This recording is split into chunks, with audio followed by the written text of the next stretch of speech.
It's time for a wellness revolution. Brought to you by Hotze Health and Wellness Center. Honest discussion on maintaining health and wellness naturally to enjoy a better quality of life. He's the doctor fighting to let you keep your doctorate. Now, Dr. Stephen Hotze.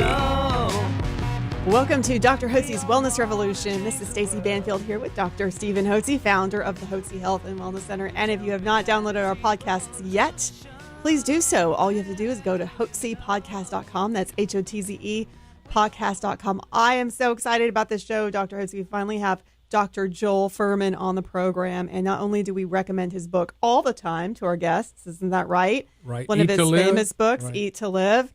But he's come out with another book recently as well. He's very passionate about natural approaches to health. Can't wait to get his perspective on how he can help our audience. Thank you so much, Stacey, and thank you for joining us today on Wellness Revolution. I told you many times that I believe that you and every individual needs a doctor who can coach them, who has the know-how to coach them onto a path of health and wellness naturally without using pharmaceutical drugs, so that as you mature, you've got energy, you got vim and vigor, you got get up and go, you got enthusiasm for life. And if that makes sense to you, you're listening to the right program, because today we have an interview with a tremendous leader in the natural approaches to health, particularly in regards to nutritional approaches to health, and it's Dr. Joel Fuhrman. You have probably, if you're at all interested in your health, and I presume you are, or you wouldn't be watching this podcast, you know that Dr. Fuhrman is the author of 6 New York Times bestsellers. Eat to Live, which we use in our practice and give to our guests. Super Immunity, The End of Diabetes. Imagine that. Eat to Live Cookbook, The End of Dieting, and a book I just read last night, The End of Heart Disease, which Dr. Fuhrman promotes as being completely preventable. He advocates. He tells his audiences, his patients, his colleagues, both in the conventional and natural realm, heart disease is preventable. And I believe this wholeheartedly. And so I appreciate Dr. Fuhrman's strong stand on this. Now, he's a physician who currently has a practice at Northern Arizona University. He's the president of the Nutritional Research Foundation, and we're going to learn about his nutritional approaches to health. He's been in practice for over 25 years using nutritional approaches to health as opposed to pharmaceutical approaches to health to help his patients with diabetes, heart disease, high blood pressure, kidney disorders, obesity, degenerative arthritis, a host and slew of diseases, bowel disorders. He's helped them get well by eating correctly. Now, what a novel idea. Oh, by the way, there was somebody who said that early on in the history of medicine. His name was Hippocrates. Guess who he was? He was the father of medicine. He said, let food be your medicine and let medicine be your food. And if any physician in the country exemplifies that philosophy, it's Dr. Joel Fuhrman. Dr. Fuhrman, thank you for joining us today on Wellness Revolution. Well, thank you so much, and thanks for such a warm and complimentary introduction. Really appreciate it. If I could just make one clarification, that I don't practice in Northern Arizona University. We just have a research office there that's I got you. Has some researchers, PhDs doing research projects. I actually live in Flemington, New Jersey, and have a practice here in New Jersey, and I also have a retreat in San Diego, California. So I'm all over the country, but I don't practice in Arizona. But I do go to Arizona a lot and work with the research team there. Right. So I apologize for making that error. I did remember reading that you were in New Jersey. I guess it's hard for a guy who grew up in the Bronx to get too far away from home, huh? Well, listen. Okay, Dr. Fuhrman, how in the world did you go through medical school? You graduated University of Pennsylvania School of Medicine back in '88. I went through medical school here at the University of Texas. I don't think we had a class on vitamins and minerals, and I don't think we had a class on nutrition. One. I don't believe I can't, if we did, I can't remember it. So tell me, how in the world, coming out of a conventional background, allopathic background like you did, how did you get interested in nutrition? Well, I actually went to medical school because of my interest in nutrition. And so I was on the world figure skating team in the 1970s. Right. And I was always reading nutrition books for produce better stamina, not get sick for competing internationally. And my father was overweight and sickly, and he brought a lot of books into the house on nutrition. So I just read a lot of nutrition books as a teenager. And when I finished that career as an athlete, and I was working, I first entered my family's shoe business. We had a chain of 10 shoe stores, and I realized that my passion was in using nutrition therapeutically. And I realized that it wasn't going to be popular, but I knew it would be a niche, and people would be very interested in getting well naturally. So I actually decided to go to medical school specifically to pursue the career that I eventually cultivated. So it's been a tremendously rewarding, and it's just so exciting to watch people get well from what most people consider, irreversible conditions like psoriasis or ulcerative colitis, or reversing diabetes, or getting rid of chronic headaches, or resolving fibromyalgia. So I've been doing this right from the start for the last 27 years. So while in medical school, I was still going to the conventional approach for the purpose of doing my. You follow me? Right, I got you. You earned the degree so you could do what you wanted to do, and really didn't adopt their philosophy of practice. Nor did I. Now, the night I graduated from medical school, Dr. Fuhrman, my father had a banquet for me at the Houston Club downtown. And I was married, and, my wife was there, and my brothers, I have 6 brothers and a sister and other friends. And he turned to me over dinner, and he looked at me in the eye, and he said, "Son," I said, "Yes, sir." He said, "Don't poison your patients like all the other doctors do."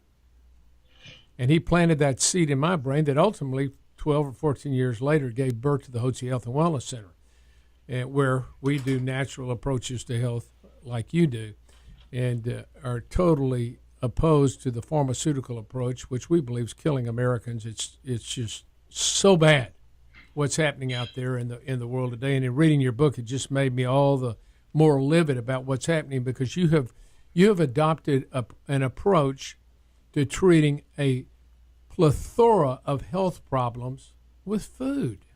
What a novel idea. Oh, so that's I wonder why the drug companies and the doctors don't teach that.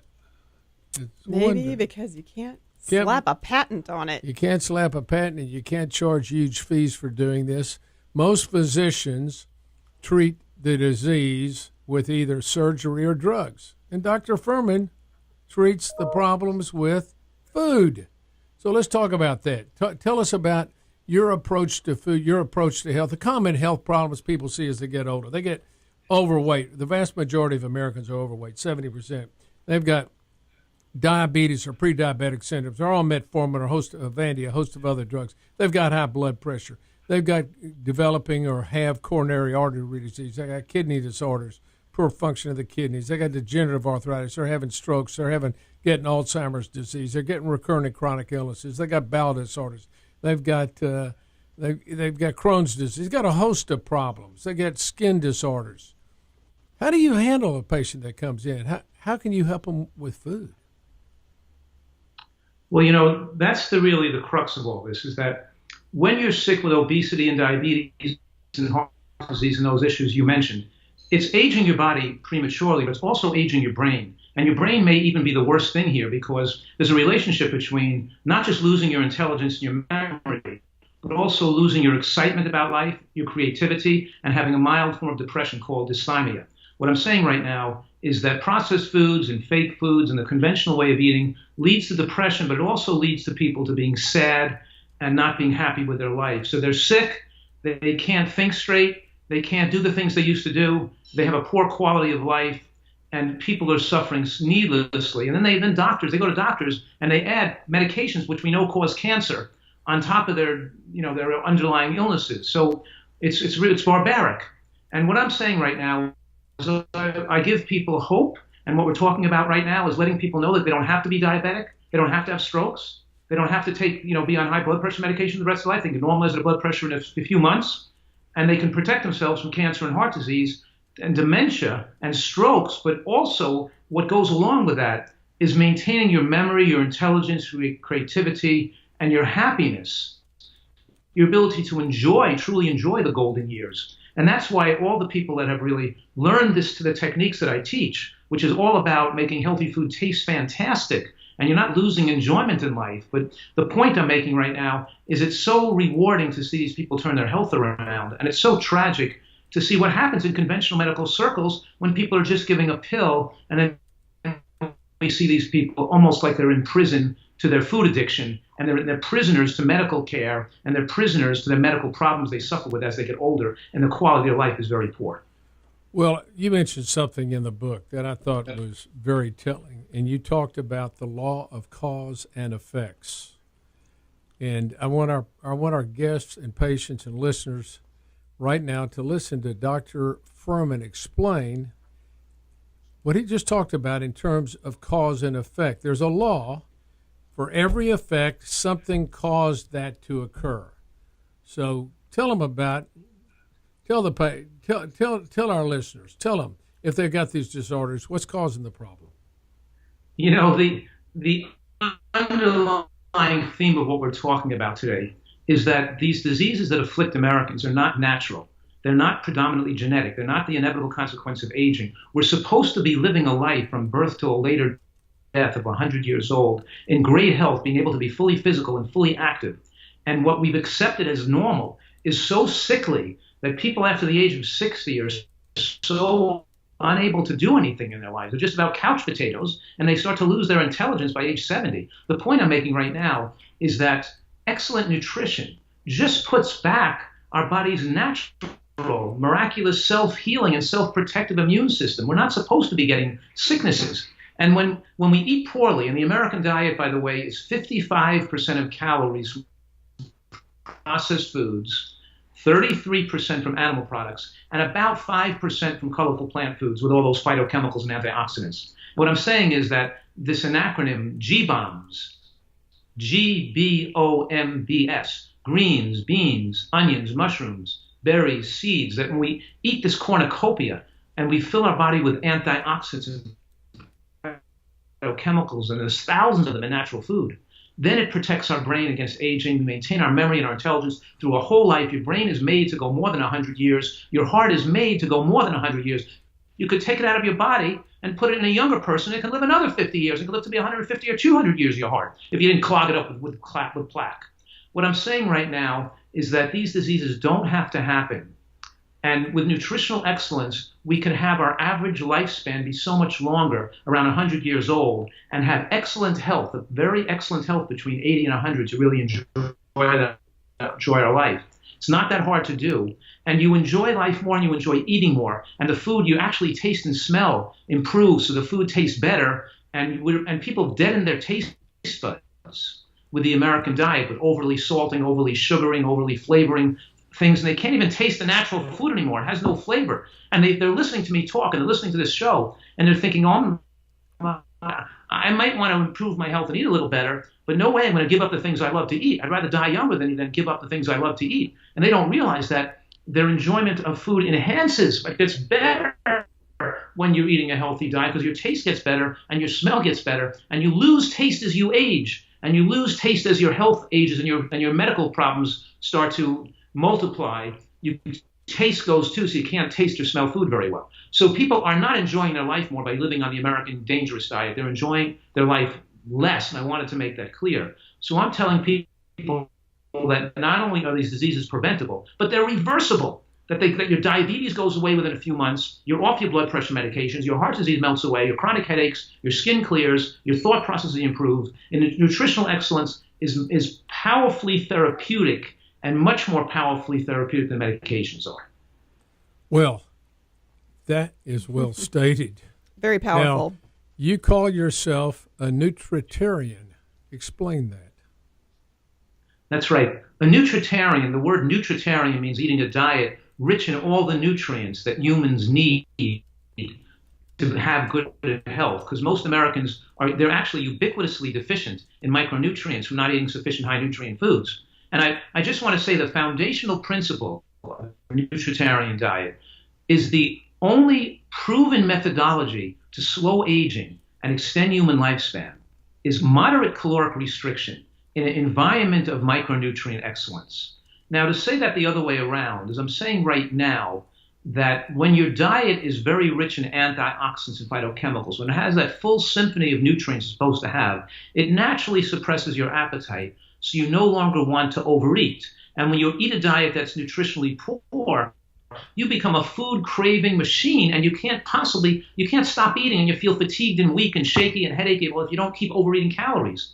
So I'm saying that those three things go together. In other words, you can comfortably moderately restrict and lose your desire to overeat when you improve the nutritional quality of your diet. And when you don't, and you eat the way most Americans eat, you can't control your calories and you can't maintain a normal weight. So diets don't work because people just can't willingly cut back on calories. They have to eat better quality to do that comfortably. So I'm saying that all the pieces mesh together. And when you eat high nutrient foods, they naturally contain less calories, but they fill you up, they satiate you, and they turn down the appetite. So people can successfully restore themselves to their ideal weight. They can comfortably keep themselves their ideal weight for the rest of their life, and they can enjoy eating high nutrient, good tasting foods prepared in delicious ways. It's a technique and a knowledge base that people have to learn. And when they learn it, it's like setting them free. They can control their health destiny. Now, Dr. Fuhrman's written about this in his latest book, The End of Heart Disease. And he has a table in the book, and it's called the ANDI scores. That would be the aggregate nutrient density index of various foods. And the way they get the score is they divide the number of nutrients in a food over calories in a certain portion of food. And so they measure all the various vitamins and minerals that are in these foods, and then they divide it by the calories to see which foods provide the most nutrition for every calorie you eat. And it was very interesting. Now, I'm a big guy on broccoli and on spinach. I eat that every day. I have broccoli and spinach salad every day, or have it in a smoothie every day. And I really had never thought of anything in terms of the aggregate nutrient density index. Never seen it before, really. I don't know if this is your first book you put it in, or maybe you put it in the others. I didn't see it.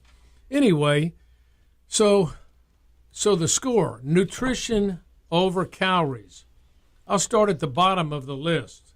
Coca-Cola, for every calorie you get, it has a score of 1. Nutrition. An apple pie has a score of 4. You go, I don't know, is that good or bad? Well, let's turn over here. The top most nutritional green vegetable you can eat. Guess what it is? Well, I already read it. Look. It's collard greens. It has a score of 1,000. Kale's 1,000. Mustard greens 1,000. Water chest's 1,000. Spinach is 707. That's not bad. Broccoli's down there at 384. Not bad, but not good. So I switched this morning based upon what I read in your book. Instead of having broccoli and spinach juicy this morning, I had a kale and spinach juicy this morning. And I'm feeling better already, guys. I really am. So, but it's important to get this because I don't want people to eat less broccoli. You don't know how people eat broccoli. No, I'm saying I don't want people to eat less. No, broccoli's superfood. I know it's good. I'm good for you, but I'm just talking about the nutrition. And obviously, broccoli's got some other benefits too. But it's interesting to look at this, and you can see what foods are nutritionally beneficial and what foods aren't. Now, Doctor, I know you're very. Let me ask you this: would you agree with me that sugar and simple carbohydrates, your pizza, pastas, your tortillas, your cookies, your cakes, your white bread, your potatoes and rice, have a detrimental effect on your overall health? They not only increase the risk of diabetes and obesity, but they also increase risk of cancer and dementia. The high levels of sugar that flood into the bloodstream after you eat a processed carbohydrate like pizza or croissants or bagels, those high sugars and the high insulin levels that accompany them destroy brain cells with every flux of sugar rising up in your system. So the high insulin also promotes angiogenesis, which means it promotes both cellular replication and the ability of cells to get a new blood supply to feed them, which is essentially the mechanism via which cancer bread.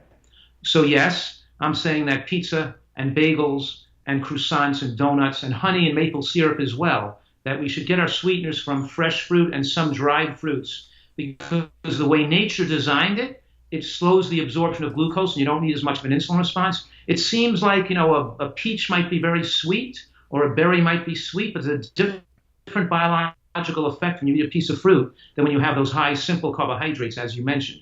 Now, there's also that as you become more overweight, those foods become more dangerous because the insulin response gets magnified because the fat on the body blocks the uptake of insulin. So your pancreas has to secrete a lot more insulin. So with every extra pound you put on your body, then that high glycemic carbohydrate becomes more cancer causing. And to finish the point, these foods cause depression in a dose-dependent manner. 2 servings a week of commercial baked goods or fast foods are linked to doubling the risk of depression. And it goes up from there, 3 servings, 4 servings, 5 servings in a dose-dependent manner, because people admit and they understand that these foods damage the heart, the blood vessels, and they damage the body, but they don't see how effectively these foods are at damaging the brain and damaging your emotions and causing mental illness as well. Well, let's go back to the inflammation in these simple carbohydrates, which, by the way, folks, a simple carbohydrate is a starch. What is a starch? A starch is a series of glucose or sugar molecules hooked together. As soon as you put them in your body begins to digest them, starting in the mouth with amylase enzyme and all the way into your stomach. And so whenever you eat a potato, a bowl of rice, or you eat several pieces of bread, white bread, you're eating rolls and these sort of things, you're immediately raising your sugar level. And that burns up pretty quickly, and you get a sugar high, feel good for a little while, and then all of a sudden you're starved again. You got to go back for seconds and thirds. And the next thing you know, as Dr. Fuhrman talked about, over time, this increases your sugar level in your blood, and you increases the insulin production from your pancreas, which is trying to drive the sugar into the cells to burn it up, but it gets resistant. And so insulin doesn't want sugar floating around, so the next thing it does, it takes that insulin, it drives it into fat, and it makes you fat. So you get high insulin levels when you eat a high carbohydrate, simple carbohydrate diet like this, and drink a lot of sugary drinks, particularly fructose. That's doubly bad for you when you drink, products that have, fructose, corn, what do they call it? High fructose corn syrup and all that. And this is doubly bad for you, folks, and it will make you sick, and it will kill you over time. And then the inflammation that's caused by the sugar causes an inflammatory process that affects the bodies, and it oftentimes settles most commonly in your arteries, primarily your coronary arteries. And that's where I'd like to go with this next discussion, is this whole concept of coronary artery disease and what the conventional doctors do to treat coronary artery disease, which, by the way, is not caused by cholesterol. Don't let anybody tell you that you got to get your cholesterol lower to get healthy and well, and you got to be on a cholesterol drug. Those cholesterol drugs increase your overall mortality. They're bad for you. They destroy coenzyme Q10. They destroy heart, which makes heart doesn't beat well. Your muscles don't do well. They're bad drugs, and they're dangerous drugs. You don't, in order to prevent heart disease, you've got to prevent the inflammation that causes the heart disease. And so, as Dr. Fuhrman would tell you, that starts with changing your eating habits. And guess what? Guess who has a choice to do that? You. You make the choice on what you're going to put in your mouth. So by the cause of the heart disease is the inflammation that's caused by the food that you're eating. So if you want to have heart disease, let me recommend that you go down and get a Shipley's donut or Dunkin' Donut every day and have several Cokes during the day, and make sure you got some pizza for dinner, and you have pastas, and you're eating rolls at night and snacking and have a bowl of dish ice cream. And you keep doing that long enough, I'll guarantee you're going to get coronary artery disease. You're going to get obesity. You're going to get diabetes.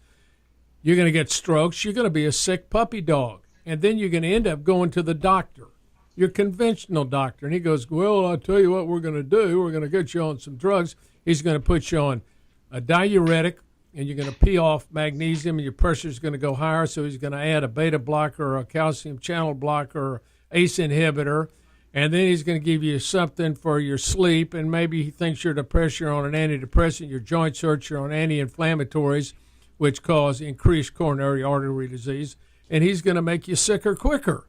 And then when you get really sick, he's going to send you to his partner, who's a cardiovascular surgeon, who's going to put stents in your heart and do bypass surgery. And they never will address the underlying, none of that, the drugs nor the surgery ever address the underlying problem, which is the inflammation caused by the poor nutrition. Now, Dr. Fuhrman says this in his book, and I thought it was interesting. Every physician has the responsibility to tell his patients basically a risk-benefit of what they're doing, what the risks are, what the benefits are, what alternatives there are that could solve the problem. And I'll just tell you, having dealt with some cardiovascular surgeons, I don't know one of them that said, look, before we go in there and put the knife to you or put a stent in you and do angiogram, why don't we put you on a good, healthy eating program, Dr. Fuhrman's program, and we're going to get you healthy and well on a nutritarian eating program. We're going to get you eating vegetables and fruits. We're going to get you to exercise. You're going to lose weight. Now, that's what they really have. They have a moral obligation to do that because they're required to do that, and they don't do that. Why don't they do that, Doc? Right. Why it's don't really they do that? Trick. Why don't they do that, Dr. Fuhrman? Well, there's obviously a lot of reasons why. They don't spend time with patients. They don't feel they're effective. They'd be effective. They don't feel people will listen to them. They do what other doctors do. They do what's quick and makes the most money for them. They do what's easiest. They do what they want to, The point is here is that the way medical care evolved over the last, 55 decades is such that now what happens is what you just described. People get medications and procedures while the cause continues to allow the disease to progress. Well, what people aren't told is that when you put that stent in, you didn't reduce the person's risk of having a heart attack. You increased it because you only treated a small area of the heart, the area that wasn't the most vulnerable spot where what's going to cause the heart attack. And now you put a foreign body in the heart that can cause new inflammation, cause a new clot to form. Right. Now the person has to be on clot-busting drugs the rest of their life because you put that stent in without getting a benefit. So it's like they gave them a quick fix. We give people what makes them temporarily feel good, even if it damages their long-term health. Whereas I'm saying, and what you're saying right now too, is if people got true informed consent, if the doctor sat down with them and just spent 15 minutes explaining how dangerous these procedures were and how they don't increase the risk of they don't increase lifespan or reduce the risk of future heart attacks. And the only way to do that is with aggressive dietary change. And if you did the aggressive dietary change, then you wouldn't need the stent or the bypass surgery. And if all that information was explained to the patient, nobody would choose a stent anymore. That's right. The fact that people are doing it left and right,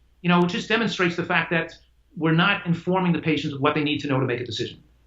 Well, it's call it the medical industrial complex. Pharmaceutical companies, hospitals, insurance companies, and the government control it. Most of these doctors have sold out to these various groups. They're either owned by a hospital or they're owned by the insurance company or they're working for the government, and they don't have a choice. If they don't do what the insurance companies require, they're off the program. They don't have a way to make a living, and they don't know how to make a living because they weren't taught in medical school how to help people get healthy and well. It's funny, when you help people get healthy and well, they compensate you handsomely, and you can make a mighty good living helping people get well. They want you to do that. They don't want the standard care that they get from the medical field. Now, look, we've talked about the dangers of sugar. We've talked about the benefits of fresh green vegetables and fruits. Now, the dangers of meat and your plus and minus on fats. I'll tell you, we have been very interested and advocated a ketogenic diet in many of our patients. And I'm even on a ketogenic eating program, and we've had great benefits with that. I'm wondering what your thoughts are on a ketogenic eating program. Well, first of all, when we compare people eating sesame oil to sesame seeds or walnut oil to walnuts, or pecans to pecan oil, we always see that eating the whole nut or seed has dramatic benefits for lifespan and disease protection. Even in the Prevamed study, which showed that people who ate more olive oil had lower coronary artery disease risk. When they switched from olive oil to nuts, their heart disease risk went down by another 60%. In other words, it's not the fat that we're talking about. It's whether you're getting the fat from a whole food like a nut or a seed versus a processed food like an oil. And when you use that whole seed, just like the whole food, it's like eating an apple versus apple juice, or apple sugar or coconut sugar versus the coconut. The point is there are fibers, bioflavonoids, anthocyanins, sterols, stanols.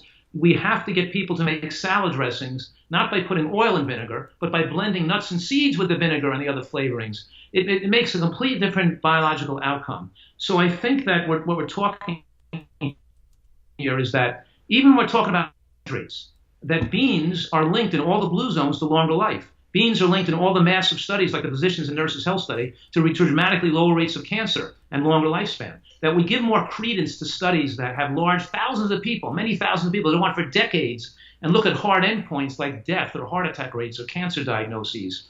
And when we look at hard endpoints, the more serious endpoints, we always see that a diet richer in these natural foods live longer, and diets higher in meat and chicken and live shorter lives. So we're trying to get people to reduce their oil consumption, to reduce processed foods, and also to reduce animal products to much lower levels. So I think that whether your diet is ketogenic or not is less important than whether your source of calories come from a source of processed foods or a source of natural foods. Are you eating, you know what I mean? Are you getting your fat from a natural source? Or are you getting it from a processed food source? Are you getting your carbohydrate from a natural source like a bean, or are you getting it from a processed food source like a bread? Are you getting your protein from a natural, and we also know that in the largest studies like the Adventist Health Study 2, that the more plant protein you get, the high protein plant foods like nuts and seeds and beans, and then heart disease deaths and cancer rates go down, versus more meat proteins and animal proteins, heart disease deaths go up. So whether that ratio of fat, carbohydrate, and protein, I'm less stringent, and I'm not focusing on the macronutrient balance as much as I'm focusing on the micronutrient quality and the overall level of wholeness and nutrition in your total dietary choices. I got you. Very good. Well, Dr. Fuhrman, I want to commend you again on just doing an outstanding job in leading a wellness revolution in the nutritional field and helping physicians like myself and like my colleagues here at the Hotze Health and Wellness Center understand better the importance and the ultimate importance, the primary importance of a healthy eating program over everything else. Now, we know this at our center, and I'm not sure whether you do this at all. If you do strictly nutrition, we do replenish with natural hormones. As people age, their hormone levels decline, and women's hormones get imbalanced. And so we use natural bioidentical hormones, natural desiccated thyroid when indicated, and sex hormones, both males and females. And we support the adrenal gland with cortisol and other things, and use pregnenolone and DHEA and these sort of hormones as an adjunctive therapy to the eating program. But we know this is that those people that best follow our healthy eating lifestyle always do better than the people who don't. And we can give them the same things. But the point I want to leave with our listeners, and I want to underscore what Dr. Fuhrman has said, is the ultimate importance of what you put in your mouth is going to determine who you are as a physical person. It's going to determine your overall health. And if you make that a priority, then you're going to have a much better life, and you're going to have less disease, you're going to have more energy, and you're going to have more enjoyment of your life, and you're going to live a longer life. And all you have to do is eat right. This is not rocket science. It's cheap. It's the cheapest thing you can do is eat right. In fact, it costs more money to eat unhealthy. You got to go buy unhealthy food, and it's always more expensive than fresh fruits, fresh vegetables, good meats or good oils. So, Dr. Fuhrman, I really appreciate you being here. Would you like to make one last comment and one charge to our listeners? Yes, I'd like to say that this is all about taking control of your health, and don't be satisfied with being sick. because you can get well. Whether it's an autoimmune disease like rheumatoid arthritis or psoriasis, or it's asthmatic, that people can totally get well, and they shouldn't be satisfied with just going to doctors and taking drugs. And for people seriously ill with diabetes or heart disease, instead of going to the hospital, having your chest cut open, I have a retreat where people can come for 2 to 3 months, and we can feed them impeccably well the foods we grow on the premises, and we get them totally well again, and we discharge them with no heart disease, with no more cholesterol, no more high blood pressure medication, no more diabetes. They learn how to make the food. So, in other words, even the most sick people can get well. Even the people with advanced conditions can reverse their conditions. So I'm saying to people, don't think this is not for you. Don't think it's too late for you. Don't think you're too old, too sick, or you just can't eat this way. You can learn to love it, and it's so effective. You're going to love it if you get into it. So I'm just being encouraging and hopeful to let people know they can get better. Well, let's talk about your retreat, your facility. Where is it located? Where people come and live? Where's that located? It's located in San Diego, California. Okay. Outside of San Diego. And what's the name of it? The Eat to Live Retreat. The what? Eat to Live Retreat. Okay, great. Eat to Live. Right. Eat to Live Retreat. Now, they can go on www.drfuhrman.com and find out about this? Absolutely. Or you can go to Eat to Live Retreat, I presume, on Google, right? To drfuhrman.com right now. Okay. It'll be there on the. That's Dr. F as in Frank, UHRM as in Mary, AN.com. drfuhrman.com, and you can find about his books. You want to purchase his books, you can probably get them. You can get them online at his location. You go to Amazon, I'm sure, and get them as well. And you can find out about his medical retreat facility, where you can go if you need some care more than just coming into a center for a day. You want to go and spend several weeks or a month getting yourself healthy. Dr. Fuhrman provides that, and he's done a tremendous job. Dr. Fuhrman, I'm going to have one other quick question that popped into my mind. Give me a quick comment on nightshades. It only affects 1 in 20 people. So, and out of the 1 in 20, some can eat moderate levels of them, and some could be doing none. But it's not a major factor for the vast majority of people. It's only people who are more sensitive to it. Right now, just to let y'all know, nightshades would be like tomatoes and peppers and those white potato. Right. So anyway, thank you for that. And again, Doctor, thank you so very much for your leadership and all you've done. It's been a privilege to have you on our program today, and I've learned a lot and been challenged by your confidence and your excitement in what you do, and it's recharged my batteries. Thank you, sir. Yes, thank you. Good luck to you, and best of health to you guys and all your listeners. Okay. God bless you now. And if you out there want to find out more information about doing a 180, taking charge of your health, if you're sick and tired of being sick and tired, we'd love to have a conversation with you. All you have to do is pick up the phone and call us, 281-698-8698. That's 281-698-8698. Thank you for joining us here today at Dr. Hotze's Wellness Revolution.